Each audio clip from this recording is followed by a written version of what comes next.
think I just fixed the anti-gun culture, and it's been right in front of our eyes. Is that anybody who speaks out against the constitutional freedoms are anti-constitutional, and that translates to treason.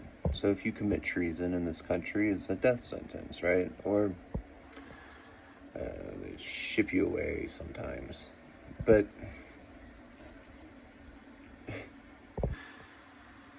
all it takes is to sentence everybody who's ever spoke out against the Constitution in any way, limiting freedom of speech, limiting gun rights, all these people. We can literally just go and sentence them, right? And shoot them. They have nothing to defend themselves with. Nothing at all. Isn't that kind of funny? But how would that reciprocate in the end? Let's say that we actually did something like that. That we, as a whole, formed militias to go town to town to find these people and execute them. It would then start underground networks of people who do the exact same things. It would be people then forming groups, gangs, militias to buy guns, to then form groups that go and kill gun nuts, and all because of anti-gun nuts, that you you just create this cyclic problem where you'd have no solution, because deep down the real answer is actually self-awareness. It's always been that self-incrimination. Basic philosophy, we function off of self-righteousness, hypocrisy, and self-indulgence.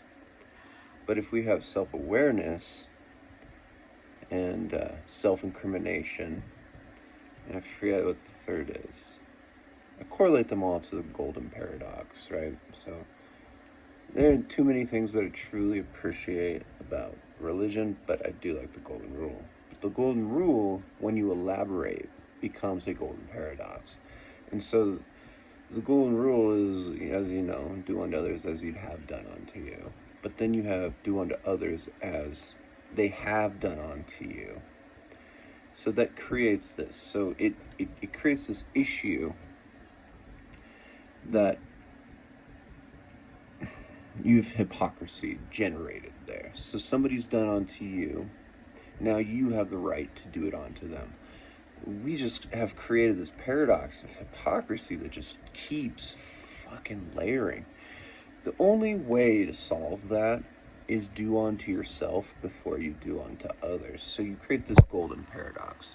And that's the same thing as what I was just mentioning with how we function around, self-righteousness, self-indulgence, and hypocrisy, is that we could have, I don't think there's a word for anti-hypocrisy,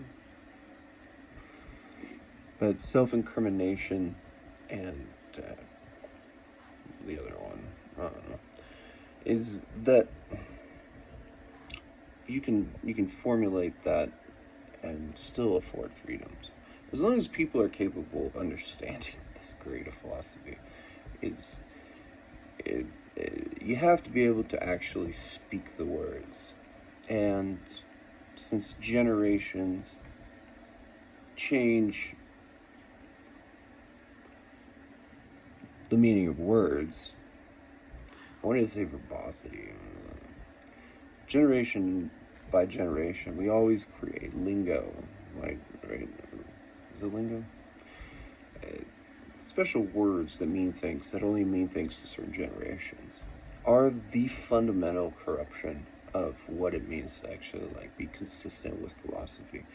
Unless you have people who are capable of interpreting all that change. So you have to interpret naturally.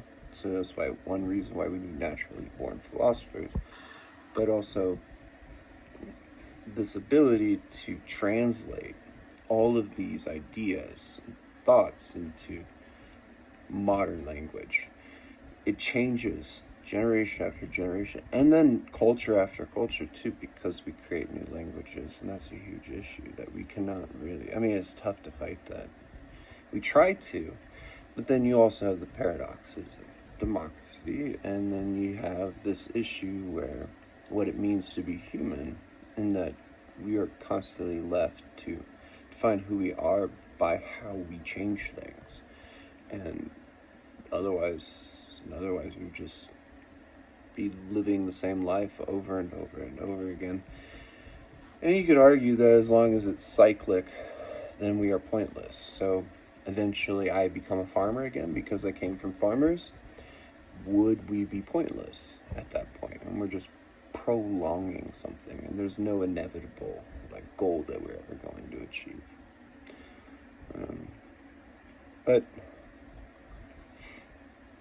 that's why where I took my philosophy is towards just this infinite potential, right? So you have an infinite potential where eventually we just maintenance the universe, and